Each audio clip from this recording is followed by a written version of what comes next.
Hello everyone. आज की classes में मैं एक वन क्लासिफिकेशन ऑफ एडीसी ले रहा हूँ। This is one of the classification of analogue to digital converter, जिसका नाम लिखा हुआ है डिजिटल रैम्प, या तो फिर हम काउंटर टाइप बोल सकते हैं। डिजिटल रैम्प बोलो या तो काउंटर टाइप बोलो। फर्स्ट ऑफ ऑल मैं रैम्प फंक्शन को डिफाइन कर रहा हूँ। रैम्प फंक्शन ये होता है, रैम्प फंक्शन का मतलब होता है ऐसा कोई फंक्शन जो लीनियरली राइज कर रहा है। सो यहाँ पे मैं एफ ऑफ टी बोल रहा हूँ। It's a function varying with respect to time, with respect to independent variable T. It's nothing but ramp function. But आपके पास वहां पे रैम्प नहीं लिखा हुआ है, आपको क्या लिखा है पता है? डिजिटल रैम्प फंक्शन लिखा हुआ है। तो डिजिटल रैम्प फंक्शन देखो, स्टेयर केस वेव फॉर्म के फॉर्मेट में राइज होगा, small small staircase waveform के फॉर्मेट में राइज होगा। अब ये है आपके पास डिजिटल रैम्प फंक्शन, ठीक है।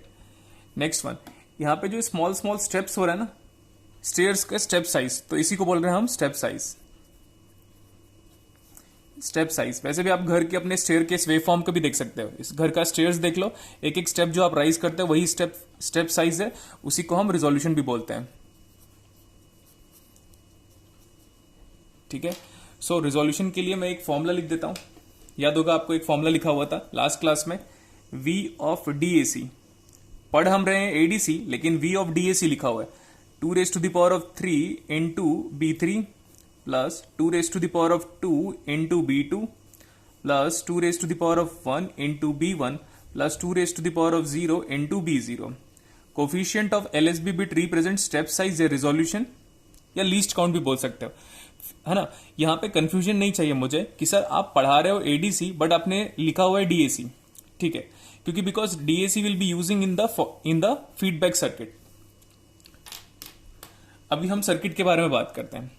फिर ये एक्सप्रेशन हमने जो लिया है उस हिसाब से हमारा स्टेप साइज कितना आ जा रहा है, जिस हिसाब से हमने एक्सप्रेशन लिया हुआ है, mathematical form which relates digital world to analogue world, it's nothing but this expression. और स्टेप साइज इसके हिसाब से आ जा रहा है आपके पास 1 वोल्ट, ठीक है। जरूरी नहीं है हर बार 1 वोल्ट ही ले, बट सबसे कंफर्टेबल जोन पे हमारे पास यही होता है, इस वजह से स्टेप साइज यही लिया हुआ है। Okay, let's talk about the circuit representation now. अगर आप ये टॉपिक देख रहे हैं तो कंपेरेटर वाला टॉपिक क्लियर हो जाना चाहिए आपका।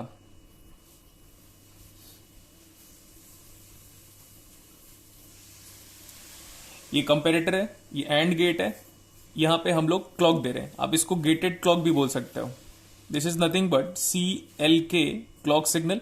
यहां पे इन्वर्टर लगा हुआ है। सर्किट का कनेक्शन एक बार देखिए, मैं बनाते बनाते भी एक्सप्लेनेशन दे रहा हूं। फिर ये एंड गेट का जो भी आउटपुट है वो एज अ क्लॉक की तरह एक्ट कर रहा है। एंड गेट का जो भी आउटपुट है वो एज अ क्लॉक की तरह एक्ट कर रहा है, और वो भी अप काउंटर पे, अप काउंटर।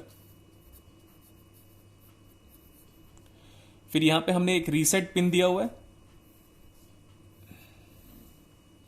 और ये आपस में कंबाइन है। यहां पे ऊपर वाला जो पिन है ये वाला, that is nothing but reset.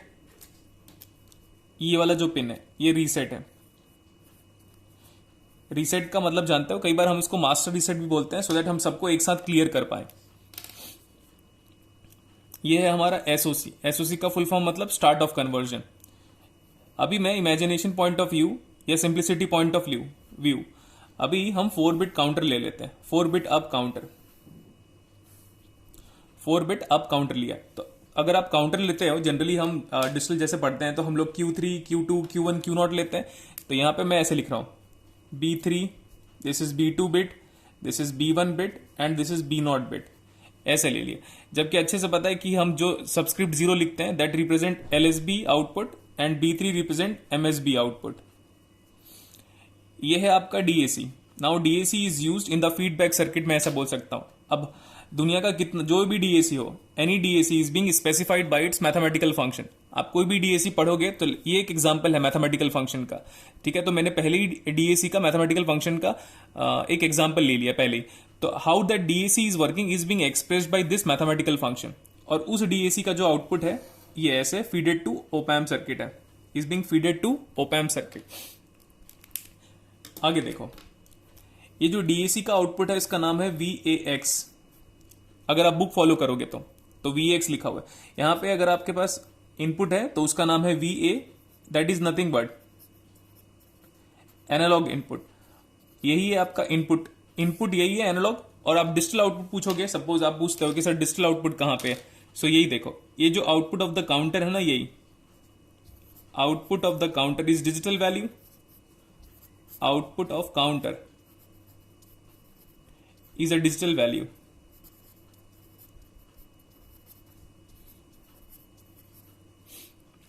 और वो है आपका B3, B2, B1, B0। ठीक, B3, B2, B1, B0। So let's take an example ले रहे हैं हम लोग कि काम कैसे कर रहा होगा। अच्छा, बट उसके पहले कुछ कुछ पॉइंट्स हम एक्सप्लेनेशन के लिए लेफ्ट आउट है। सर ये स्टार्ट ऑफ कन्वर्जन क्या है, पहले स्टार्ट ऑफ कन्वर्जन क्या होगा, बाद में क्या होगा? तो मैं बोला हूं पहले ये हाई है, स्टार्ट ऑफ कन्वर्जन की वैल्यू हाई है, और एक सर्टेन टाइम के बाद वो लो हो जा रहा है। तो सर्टेन टाइम के बाद जब वो लो हो जा रहा है तो मैं उसी को बोल रहा हूं t इज इक्वल टू 0। तो t इज इक्वल टू 0 के पहले ये फंक्शन की वैल्यू, स्टार्ट ऑफ कन्वर्जन की वैल्यू 1 है, और t इक्वल टू 0 के बाद स्टार्ट ऑफ कन्वर्जन की वैल्यू 0 है। अगर मैं 1 देता हूं, सपोज स्टार्ट ऑफ कन्वर्जन पहले की बात कर रहा हूं मैं, t इक्वल टू 0 के पहले चले जाओ, t इक्वल टू 0 के पहले अगर आप 1 देते हो तो 1 1 1 1 1 1 1 रीसेट 1 दोगे। रीसेट देने का मतलब आपका B3, B2, B1, B0 क्या हो जाएगा, सबका सब एक साथ रीसेट हो गया। नेक्स्ट वन, ये वन यहां पे भी जा रहा है, इस 1 को इन्वर्टर से पास करोगे तो 0 आ जाएगा, और 0 को अगर एंड गेट से मल्टीप्लाई करोगे तो यहां पे भी 0 ही है। तो मैं लिख नहीं रहा हूं, यहां पे 1 दिया, इन्वर्टर से पास हुआ, 0 आया, एंड गेट का आउटपुट 0 हो गया। एंड गेट का आउटपुट 0 हो गया मतलब यहां पे कोई क्लॉक नहीं दे रहे हो आप, this is nothing but clock provided to a counter. ऊपर से काउंटर रीसेट है, अगर काउंटर रीसेट है तो B3, B2, B1, B0 क्या आ जाएगा, all zero is being pass through DAC। तो आउटपुट भी क्या आ जाएगा, V ऑफ DAC 0 0। अभी analogue input imagination point of view हम लोग सपोज कुछ भी नहीं दिए हुए तो 0, और एजम्पशन पॉइंट ऑफ व्यू ले रहा हूं मैं कि यहां पे जो आउटपुट है आपका ये 0 है। सर ये 1 कब होगा और 0 कब होगा, वो डिस्कशन क्लियर हो जाएगा आपको, बट एक बार जस्ट काउंटर स्टार्ट तो हो जाए। 0 दोगे और यहां से भी हम 1 दे रहे थे, वो इन्वर्टर से पास हुआ, 0 हो गया, तो 0 हो गया, बस फुल स्टॉप है अभी के लिए। अब इसके बाद देखो, अब आप सडनली यहां पे एनालॉग वोल्टेज देना स्टार्ट करोगे, लेट इट बी लाइक 7.4 ले लेता हूं या 7.6 ले लेता हूं मैं, 7.6 वोल्ट। 7.6 काउंटर रीसेट था, अब तक रीसेट दिया, सारे 0 हुए, V of DAC is nothing but 0, अभी 0 है। नाउ पॉजिटिव टर्मिनल का voltage as compare to negative terminal का वोल्टेज ज्यादा डोमिनेंट है when positive is greater in the case of comparator circuit, this is nothing but a comparator circuit. तो output plus V sat आएगा। Plus V sat को in terms of digital I should code it in the format of high voltage और high logic. High voltage is considered as high logic. यहां पे 1 दिया, अब imagine करो start of conversion is nothing but 0, अब हो चुका है t इक्वल टू 0। अब स्टार्ट ऑफ कन्वर्जन को 0 एक बार देके देखो, 0 अगर देते हो तो 0 अंदर जाएगा, 0 जाएगा, दैट मीन्स अब रीसेट नहीं होगा, बिकॉज ये एक्टिव हाई रीसेट है। अगर यहां पे बबल होता तो मैं एक्टिव लो रीसेट बोलता, तो अब ये रीसेट नहीं कर रहा है काउंटर को, और ये 0 जो है आपका वो इन्वर्टर से पास हुआ। जब इन्वर्टर से पास हुआ 0 तो 1 आ जाएगा। ओपैम्प का आउटपुट प्लस V सेट है, वो भी 1 हो जाएगा। 1 इंटू 1 इंटू क्लॉक, आपको पता है 1 को किसी से भी साथ भी मल्टीप्लाई करोगे तो क्लॉक सिग्नल ही आएगा। तो यहां पे अब हम ऐसा बोल सकते हैं कि सर अब हम अपने काउंटर को क्लॉक दे रहे हैं, अब हम अपने काउंटर को क्लॉक दे रहे हैं। तो जैसे ही काउंटर को पहला क्लॉक मिलेगा, क्योंकि ये अब काउंटर है, तो काउंटर की वैल्यू क्या हो जाएगी, यहां पे मैं लिख दे रहा हूं B3, B2, B1, B0। Counter की वैल्यू बढ़ के क्या हो जाएगी 0001। ओके, नेक्स्ट वन, जैसे ही ये 0001 इस DAC को दोगे तो DAC इस मैथमेटिकल फंक्शन को फॉलो करेगा और वर्कआउट करेगा उसके हिसाब से। अगर मैं 0001 पुट कर देता हूं तो ये तो आ गया 1 volt. Now again do same thing, 7.5 compare with 1, 7.6 compare with 1, 7.6 is positive, connected to positive, op amp का पॉजिटिव टर्मिनल बड़ा है, that means plus V set. तो plus V set that means ये 1 ही है, और अभी भी स्टार्ट ऑफ कन्वर्जन की वैल्यू अब तो ये हमेशा के लिए 0 है, तो 0 दोगे इन्वर्टर से पास करोगे तो 1 आ जाएगा। 1 इंटू 1 एंड अगेन क्लॉक। अब जब पहला क्लॉक खत्म हो चुका था, सेकंड क्लॉक दिया, अब सेकंड क्लॉक दोगे, अब काउंटर तो क्या करेगा, जितने बार क्लॉक मिलता जाएगा वो आगे काउंट करता जाएगा, तो 0 0 1 0 हो जाएगा। 0 0 1 0 को इस पर्टिकुलर DAC के मैथमेटिकल फंक्शन से पास करोगे तो ये 2 वोल्ट आउटपुट शो करेगा। सी 0 0, B3 0, B2 0, ये 1 है और ये 0 है, तो 1 मल्टीप्लाइड बाई 2 पावर 1, 2 वोल्ट आ गया। 7.6 compare with 2, 7.6 is a greater potential. Now greater potential is connected to positive terminal of the comparator circuit, output आ गया plus V set, that means logically 1, और यहां से स्टार्ट ऑफ कन्वर्जन तो मैंने अभी लास्ट टाइम पे भी रिपीट किया था, हमेशा जीरो। तो इन्वर्टर से पास करो, 1 into clock, again third clock मिला तो काउंटर आगे काउंट किया, तो काउंटर का आउटपुट यह हो गया ये 0011। देखो मैं आपके कंफर्ट जोन को केयर करते हुए 0011 का मतलब 3 ही होता है, क्योंकि स्टेप साइज हमने 1 वोल्ट लिया हुआ, इसीलिए प्रॉब्लम नहीं हो रहा है। तो आगे चलो अभी, तो अब ये 3 वोल्ट हो गया। Now 3 volt and 7.6 compare with 3 volt, output is again plus V sat, क्योंकि 7.6 इज कनेक्टेड टू पॉजिटिव, 7.6 बड़ा as compare to 3, plus V sat. फिर से काउंटर को फोर्थ क्लॉक पल्स मिला, तो काउंटर का आउटपुट आ गया 0 1 0 0 4, तो ये 4 वोल्ट हो गया। ऐसे करके मैं बोल रहा हूं 5 भी चलते हैं हम लोग, 5 भी हो गया, 6 भी हो गया, 7 भी हो गया। तो मैं यहां पे भी अब क्लियरली लिख देता हूं, 4 के बाद next one is 5, next one is 6 and next one is 7। Fine, यहां तक सही है। 7 जब आया तो 7 कंपेयर विथ 7.6, अभी भी 7.6 बड़ा है, आउटपुट प्लस वी सेट आया, काउंटर अभी भी आगे जाएगा। Let me repeat that point, जब ये काउंटर आगे जाते जा रहा है और 111 आया, 011, आई मीन टू से लाइक 011 आया, तो 7 है वो, 7 और 7.6 कंपेयर करो तो आप बोलोगे सर 7.6 तो पॉजिटिव पे कनेक्टेड है, पॉजिटिव पे कनेक्टेड मतलब प्लस वी सेट, मतलब यहां पे 1, और अभी भी स्टार्ट ऑफ कन्वर्जन 0 है, तो ये इन्वर्टर से पास हुआ, तो 1 इंटू क्लॉक, मतलब अभी भी क्लॉक आपने दिया, इसके बाद भी 7 आने के बाद भी क्लॉक दे रहे हो आप, तो अब ये आ गया 8, दैट इज नथिंग बट 1000। अभी 8 वोल्ट अगर आ गया, नाउ 8 कंपेयर विथ 7.6, तो अभी आ जा रहा है माइनस वी सेट, क्योंकि नेगेटिव टर्मिनल डोमिनेंट है, माइनस वी सेट मतलब 0 को एंड गेट से पास करो तो यहां पे आ गया 0। ठीक, अब जैसे ही 0 को दोगे तो काउंटर आगे काम नहीं करेगा। तो बस अब मुझे ये चीज आप लोग को एक्सप्लेनेशन देनी थी कि काउंटर फाइनली रुका कब। पता है, एनालॉग वोल्टेज से एक स्टेप ऊपर जाके रुकेगा, मतलब अगर 7.6 है तो 7.5 में रुक ही नहीं सकता, 7.3 में रुक ही नहीं सकता, 7.2 में रुक नहीं सकता, 7.7 में आ जाता तो रुक जाएगा आपका काउंटर, क्योंकि उस टाइम पे कंपैरेटर का आउटपुट क्या हो जाएगा 0। तो जैसे ही 0 आएगा एंड गेट से पास करोगे तो फर्दर क्लॉक मिलना ही बंद हो जाएगा, because 0 multiplied by any input is nothing but 0, तो 0 मिलेगा मतलब आगे काउंटर आपका नहीं काउंट करेगा। तो the thing is like that कि जब भी हम डिजिटल रैंप या काउंटर टाइप एडीसी पढ़ते हैं, तब इन दैट केस होता क्या है पता है, आपका एनालॉग वोल्टेज से एक स्टेप ऊपर जाके ही आपका काउंटर स्टॉप होता है। सक्सेसिव अप्रोक्सीमेशन जब मैं पढ़ाऊंगा तो मैं ये क्लियर रख दूंगा कि एक स्टेप नीचे ही रुक जाएगा आपका काउंटर। फाइन, अब एक और चीज, इसका मैं एक और लेक्चर बनाऊंगा दूसरे स्टेप साइज के साथ, मतलब डिजिटल रैंप हम 2 बार पढ़ेंगे, बट अभी मैं एक बार टाइमिंग डायग्राम पढ़ा देता हूं इसका। Now let's have a look at the timing diagram. आपका स्टार्ट ऑफ कन्वर्जन पहले क्या था याद है, पहले आपका स्टार्ट ऑफ कन्वर्जन 1 था, और एक टाइम के बाद t इज इक्वल टू 0 के बाद स्टार्ट ऑफ कन्वर्जन 0 हो गया। This is nothing but SOC. ठीक, अभी देख सकते हो आप यहां पे स्टार्ट ऑफ कन्वर्जन पहले 1 था और ये 0 हो गया। अच्छा, यहां के मैं आउटपुट को एंड ऑफ कन्वर्जन बोल रहा हूं। फिर आप बोलोगे सर आपने तो पहले नहीं इंफॉर्मेशन दिया। नहीं, तो सर्किट बनाने के बाद तो क्लियर हो जाएगा ना कि यही वाला जब आउटपुट 0 हो जा रहा है तब सर्किट में कन्वर्जन रुक जा रहा है, तब जाके 8 में रुके थे ना आप, 8 में तब रुके थे जब कंपैरेटर का आउटपुट 0 हो गया, तब तो यही तो एंडिंग पॉइंट यही तो डिसाइड कर रहा है। तो it's nothing but end of conversion. लेकिन एंड ऑफ कन्वर्जन के ऊपर मैं बार लगा दिया, क्योंकि आपको पता है जब सर्किट 0 पे एक्टिवेट होता है तो हम एक्टिव लो बोलते हैं, 1 पे एक्टिवेट होता है तो एक्टिव हाई बोलते हैं। तो एंड ऑफ कन्वर्जन था अभी। नेक्स्ट वन, आपका एनालॉग आउटपुट कितना था, 7.6 वोल्ट लिया था हमने।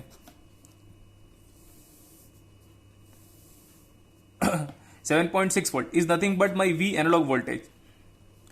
अब ये मैं बना रहा हूं वो वी ए एक्स का वेव फॉर्म है। What is V X from circuit, आपको याद होगा, V X is nothing but output of DAC, 0 1 2 3 4 5 6 7, ठीक है, मैं यूनिफॉर्म नहीं बना पा रहा हूं, और 8। आई मीन टू से लाइक कि 8 जब आउटपुट आया 1000 in binary, that is nothing but 8 in base 10। Counter का आउटपुट 1000 जब आया था तब जाके आपका कंपेरेटर का आउटपुट 0 हुआ था, और तब जाके फिर फुल स्टॉप हुआ था, आपका काउंटर फर्दर वर्क करना बंद कर चुका था। तो मैं ऐसे बोल सकता हूं जब हमारा काउंटर का आउटपुट ये आया तो हमारा काउंटर रुक गया। काउंटर का आउटपुट जब 8 आया तभी आपका काउंटर रुका, और जैसे ही काउंटर रुकेगा तो आप बोलोगे सर इतना टाइम लगा हमें कन्वर्जन के लिए, तो सीटी represent conversion time. CT represent conversion time.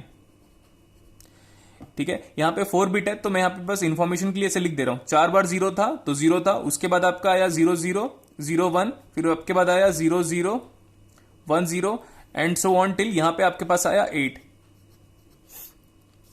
तो CT is nothing but conversion time. Conversion time is nothing but digital output of the counter into clock time, clock time period. यहां पे आपके पास है digital output of the counter,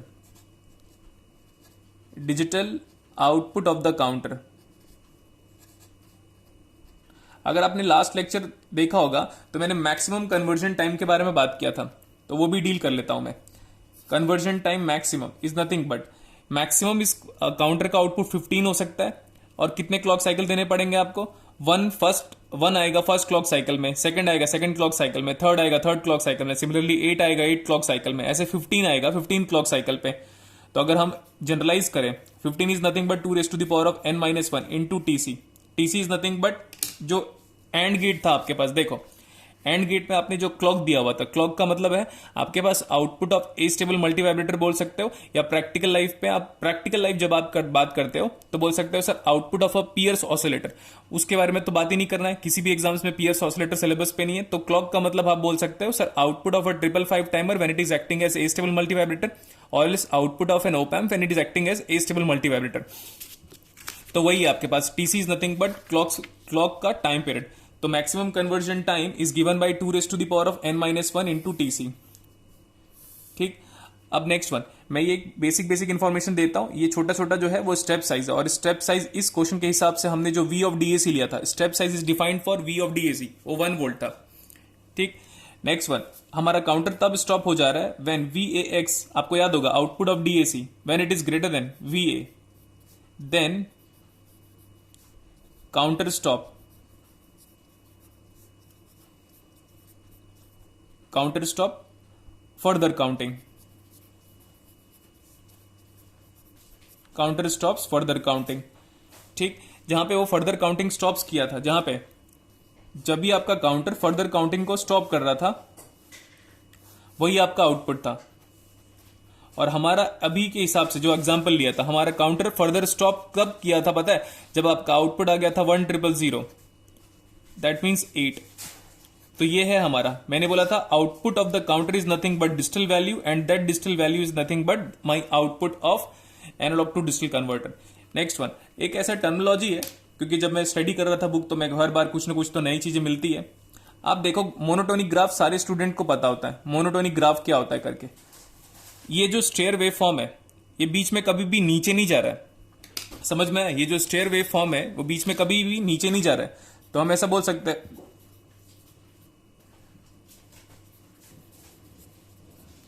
monotonic ADC है, ये monotonic ADC. ये just एक for the sake of information था। अगर आपका स्टेयर वेव फॉर्म देखोगे तो स्टेयर वेव फॉर्म कभी बीच में नीचे जा रहा है क्या?